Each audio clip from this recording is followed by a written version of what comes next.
Viral, takut terlambat, finalis Miss Grand Thailand ini naik ojek ke gedung acara. Publik Thailand lagi dihebohkan dengan sosok ratu kecantikan finalis Miss Grand Thailand 2023. Seorang finalis Miss Grand Thailand asal Rayong menjadi perbincangan hangat netizen di media sosial. Itu terjadi ketika dia sedang terburu-buru untuk mengikuti kegiatan pra-kontes dengan mengendarai ojek sepeda motor. Kantor berita The Nation Thailand Senin 3 April 2023 melaporkan seorang pengguna Facebook bernama Pakai Pitirat memposting beberapa gambar finalis Miss Grand Thailand asal Rayong, Anutida Nineo Saratana.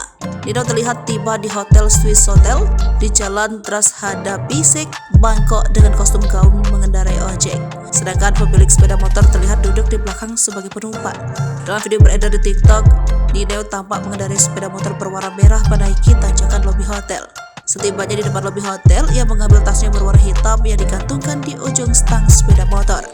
Ia kemudian terlihat mengambil sejumlah uang untuk diberikan kepada pemilik sepeda motor sebagai ongkosnya. Pengunggah menyatakan bahwa dia harus buru-buru datang ke gedung tersebut karena takut terlambat mengikuti prakontes.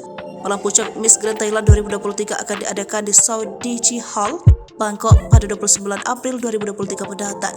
Peserta dari 77 wilayah diharuskan hadir di hotel hari ini untuk mendaftar kompetisi.